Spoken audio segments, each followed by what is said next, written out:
Part 1. Ielts practice. Questions 1 and 2. You will hear a tutor and some students discussing science and ethics.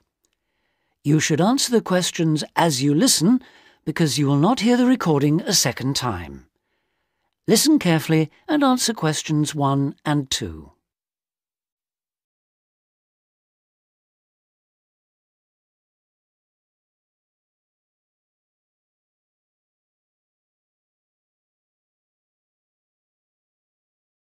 And answer questions 1 and 2. In the 19th century, scientific discoveries took a long time to produce any actual applications, and scientists might have had a case for giving little thought to the social or environmental impact of their work. That all changed in the 20th century, with the huge advances first in physics and then in biology. Science started to play a much more important role in our lives, and the relationship between scientists and society became much closer. Many scientists became increasingly concerned about the ethics of what they were doing, as they quickly saw the consequences. The benefits, such as vastly improved crop yields and the eradication of diseases like bubonic plague, but also terrible damage in the form of pollution and chemical weapons. Yes, but some scientists still claim even today that their only duty is to make public the findings of their research. They need to do that, of course, but I think the key points are that they ought to stop making any distinction between pure science and applied science, because in practical terms it no longer exists. And also, they must accept full responsibility for the consequences of their work. Now listen and answer questions 3 to 10.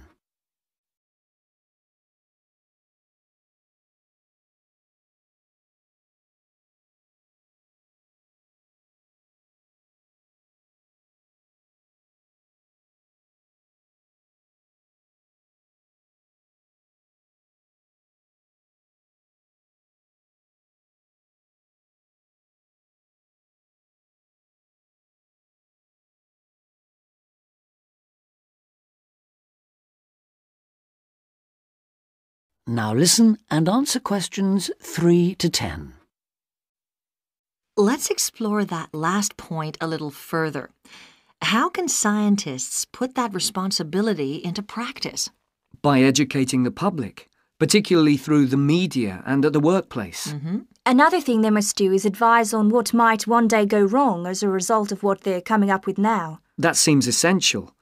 And just as importantly, if and when things do go wrong, they need to sort them out, especially where the fault lies with the original research. How do you feel about the international role of scientists, given that their work crosses frontiers so readily? I think it gives them, or at least should give them, a global view.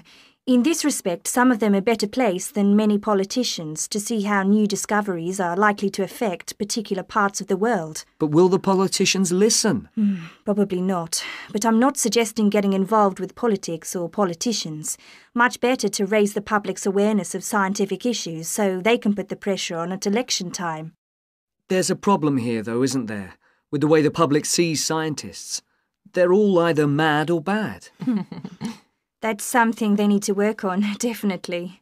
To regain public trust, they'll have to show they're accountable, and that science is about improving people's lives. That may not be so easy. What do you think are the areas in science that really worry people these days? Science in agriculture, above all. There's been all this media hysteria about Frankenstein foods, but there is a genuine issue here. Whether adding specific genes to plants is a valid way of increasing food production, or whether it risks the appearance of new diseases, of superweeds and pests. Which links it to another controversy, using chemicals to control pests. And that's something else that was at first thought to be harmless, but we now know that the careless spraying of crops has led to all kinds of health problems for people. Plus a devastating loss of biodiversity, with huge numbers of insects, birds and mammals simply disappearing from the countryside, fish dying in poisoned rivers and so on. And of course, if we're talking about death on a massive scale, then we have to mention the role of science in enabling the military to wage chemical and biological and nuclear warfare, which has destroyed life in so many parts of the world. Okay, I think we've identified some major topics there. There's something I'd like to add, if I may. Sure, it's important for scientists and future scientists to talk about major issues like these, but we might also want to look at what we can do or not do in our everyday lives, particularly as many of us will be earning more money than we actually need for basic necessities. I'm thinking here of things like burning fossil fuels by driving everywhere. What do you think? Well, something that scientists seem to do rather too often is take planes to distant places, which is highly damaging environmentally. For instance, to attend conferences on subjects like the disappearing ozone layer. When nowadays they could probably stay at work and use a video conferencing link anyway. Which may in fact be an example of how progress in computer science can impact positively on the environment. But going back to harmful things, what else can be done? Again, on the air transport theme, there are the huge distances a lot of consumer goods travel before they actually reach the shops in this country.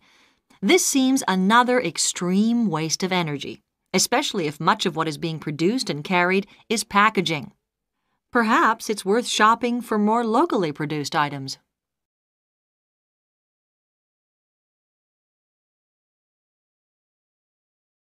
That is the end of part 1. You now have half a minute to check your answers.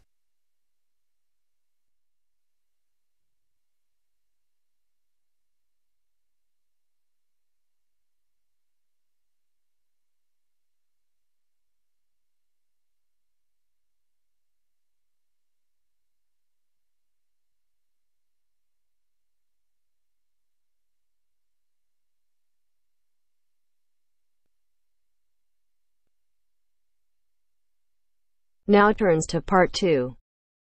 Part 2. First, you have some time to look at questions 11 to 17.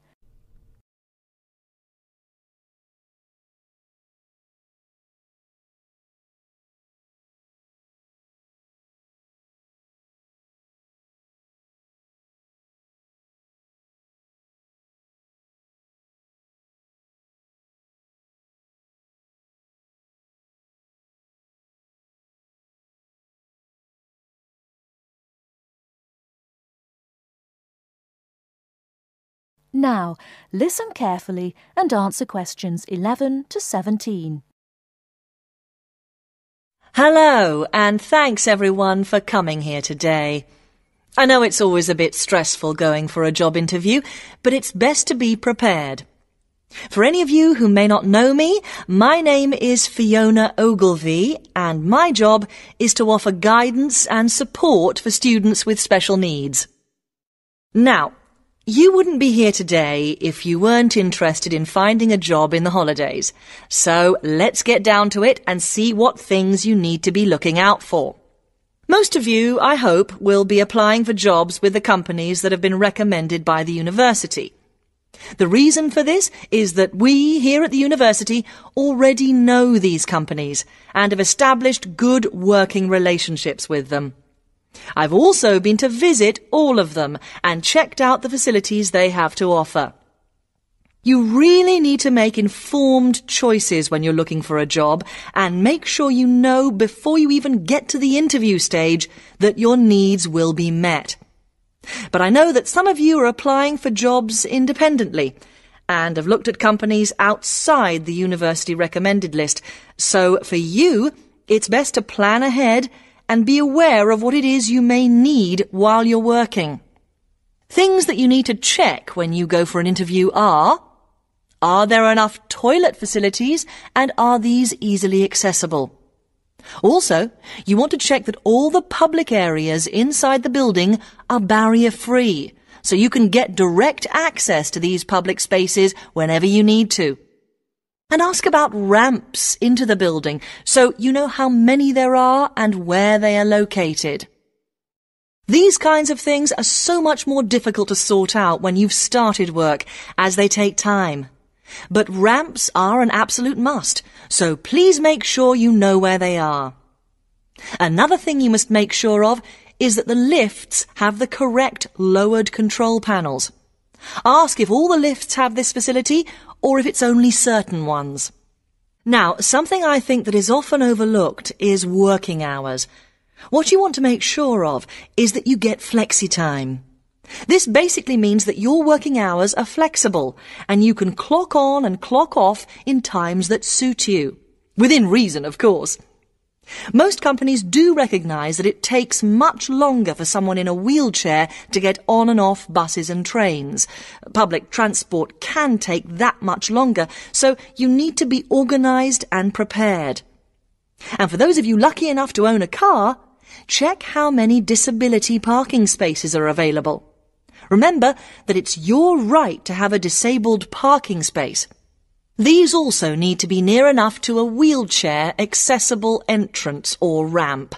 OK, are there any questions before we move on?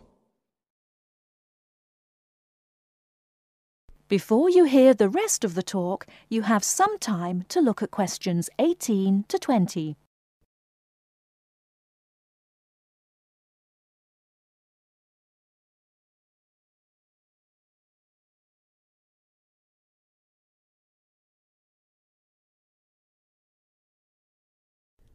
Now listen and answer questions 18 to 20. Right, let's move on then. Now I want to talk you through the series of visits to companies which we've got planned for next week. On Monday morning, we will be visiting the Lowland Hotel. They have various summer jobs available, working as a receptionist or conference organiser in their busy conference centre, organising and setting up conferences. You need to be prepared for working in an office environment and spending quite a bit of time talking on the telephone. The bus leaves for the hotel at 9 a.m, so make sure you leave yourself plenty of time to get there. When you arrive at the hotel, please gather in the reception area and wait for someone to take you to your first session, which will be a talk. The talk at the hotel will begin at 10 a.m, and then there will be a short tour of the hotel.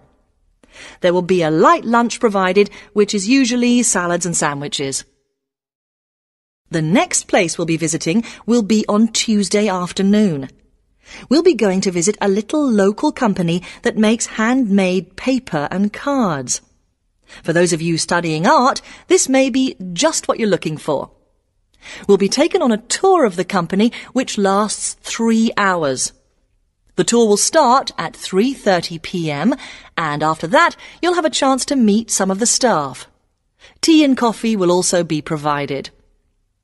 We have no trips planned for Wednesday, but on Thursday morning we'll be going to Tobago Travel Agency. This is a very popular choice amongst our students because you can get student discounts on holidays. We've booked a coach for this and it'll leave from outside the refectory at 8 a.m. You'll need to bring a packed lunch for this, so please don't forget. There is a little canteen where you can buy hot and cold food, but this is closed on Thursdays. Friday, we'll be having representatives from all the companies visiting us, so you will have a chance to ask any questions, and of course, put your name down on the list if you're interested in working for them over the summer. This event will take place in the main hall next to the library, and it'll run from 10:30 until 4. I really hope you make the most of this excellent opportunity to not only earn yourself some extra money, but also to gain experience of what it's like to work. And if you'd like to find out more, then please ask some of the students who worked last year.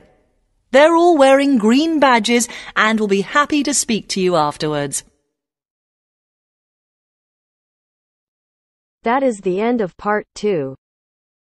You now have half a minute to check your answers.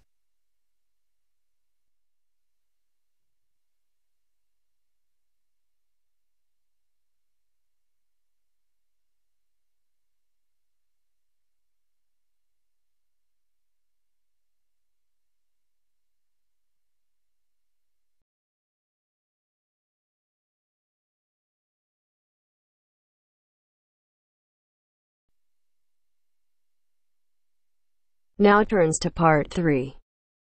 Part 3. Maria is a student at university. She has handed the first draft of an essay to her tutor. The tutor has read it, and now they are discussing ways the essay can be improved. First, you have some time to look at questions 21 to 25.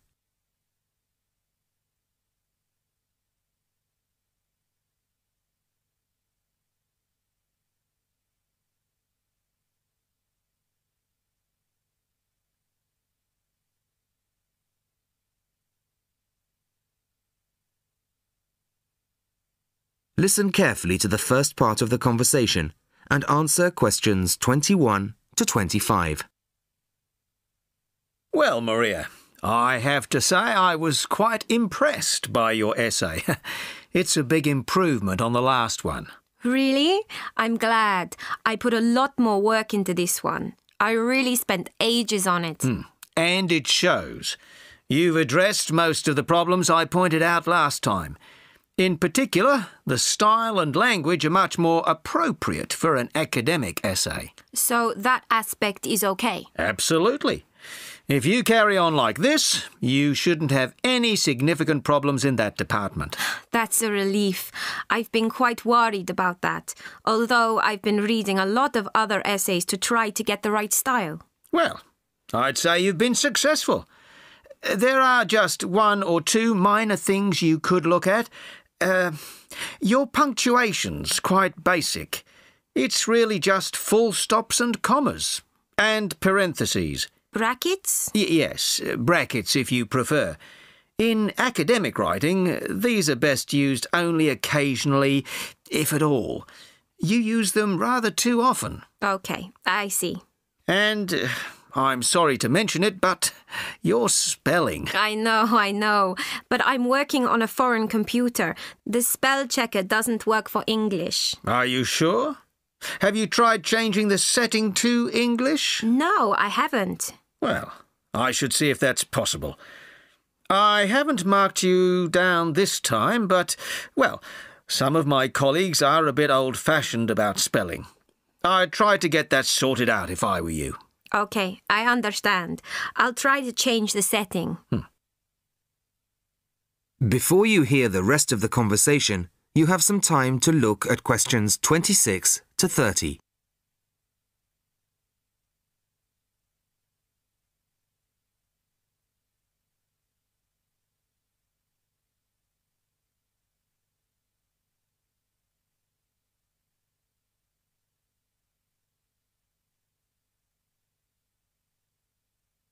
Now listen and answer questions 26 to 30. The only major problem I have with the content of your essay is the introduction. The introduction should, well, introduce the theme of the essay. You've put some of the most important points there. For example, this bit. The statistics about the growth of railways in the 1850s. That really should go in the main body of the essay. And so should this paragraph about changes in patterns of employment. In general, I'd say your introductory section should be no more than half as long as it is at the moment. Okay. And I should move those points forward? Precisely. And going back to the railways, they're one of the most significant factors for change in this period. But apart from those statistics in the introduction, you only briefly mention them. I'd like to see a lot more on that, and the influence the expansion of the railways had on patterns of social and economic behaviour. You mean how with the railways people could travel to find work and could meet people from other areas? Exactly. Then in the midsection, well, it's not a big thing, but this quotation from the Times. You think it's too long? Well, you said it. I couldn't think of a way to shorten it. Do you think it's really necessary? You mean I could just get rid of it? Yes. You've already made the point and backed it up with other evidence. The quotation's redundant, really. Okay. Well, that'll be easy. There were various other minor points, which I've noted in the margins. You can look at those later. But moving forward to the end here, I wasn't quite sure what this meant. The final paragraph? Yes. Are you saying that, on the whole, the changes of the mid-19th century tended to improve the lives of ordinary people or not? It's not very clear. It's not? No, it isn't. I'd add a few lines clarifying your position. OK. When do you want the final draft? No, the end of term will be fine. But there was just one other thing, the bibliography. Did you really read all these books? No. Just the books you actually consulted will be fine. You don't need to include everything ever published on the subject. Right, OK. Thanks. Bye. Goodbye.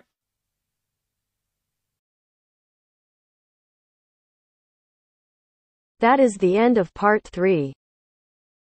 You now have half a minute to check your answers.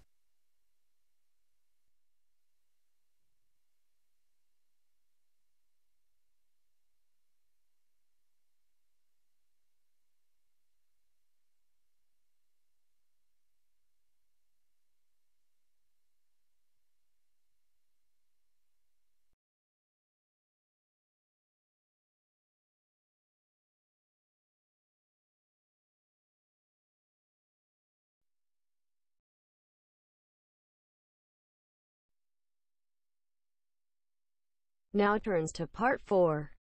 Part 4. Now turns to part 4. Part 4.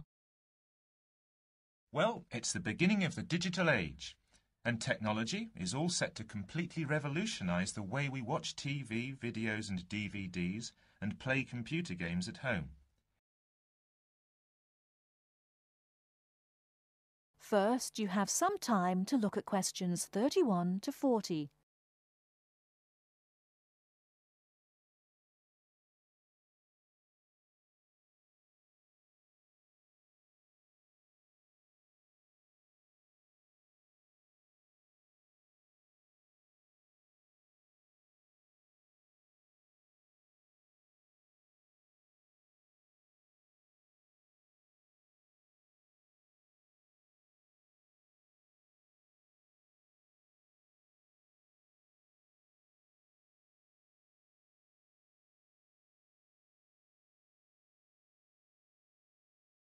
Now listen carefully and answer questions 31 to 40.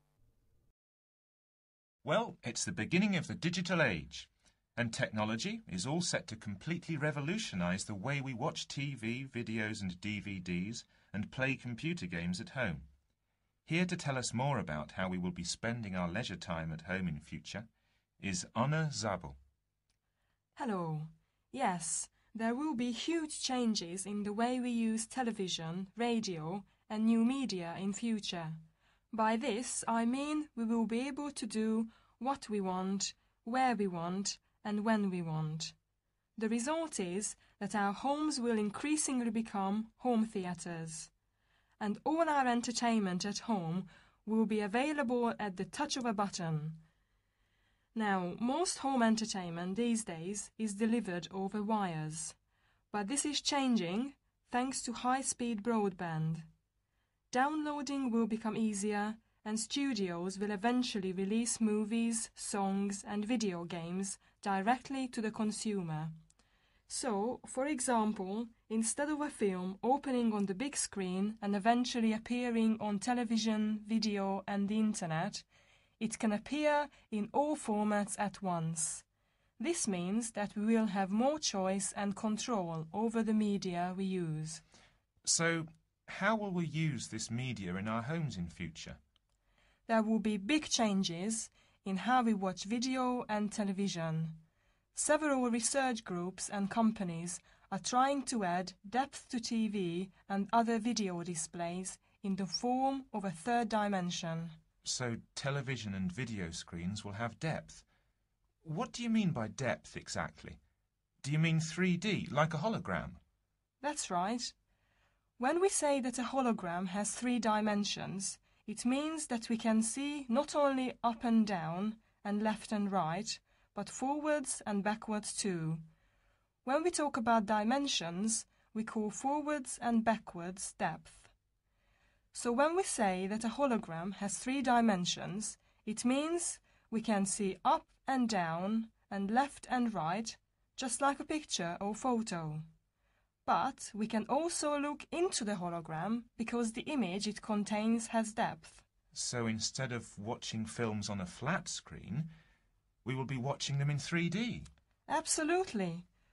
Well, as we live in a 3D world, we shouldn't really be watching television and films in 2D, and the technology to make this happen is already there. 3D screens are being developed which can be placed throughout the house, even in busy areas of our homes like doorways and halls. Now, these screens appear to float in air.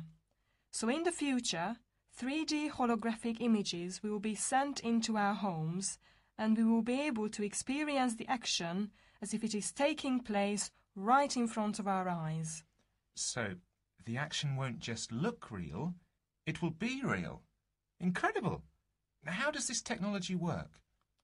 Well, to get true 3D, each of your eyes has to see a slightly different image. 3D screens interweave multiple images in vertical stripes using special coatings and filters built into the screen. This means that each eye sees a different set of stripes. These screens are called lenticular screens. Now, these screens are easy to produce and some laptop PCs and cell phones already have them. However, lenticular screens do have one disadvantage. The strain on the eyes and brain of putting together a 3D image from 2 flat ones can result in headaches and dizziness. But a few companies have developed a hologram 3D display which does not cause these problems. Instead of building images, then leaving them to the brain to put together, holograms create a whole image that reaches the eye exactly the way light from a real object does. You can even walk part of the way around a holographic image to see side and back views, just as you would do if the object was right in front of you. Twin holograms will let a couple watch 2 different programs on the same screen, even if they sit next to each other on the living room sofa. So no more arguing about which program to watch. That's right. Patio screens are being developed too. Patio screens? What are they exactly? Well, a patio screen is a big inflatable screen, which means you can take it outside your home and watch a film in your garden. Some patio screens are even equipped with DVD players, and some new ones may even have a wireless connection. Amazing developments there. Well, join us after the break when we will be talking. That is the end of part 4. You now have half a minute to check your answers.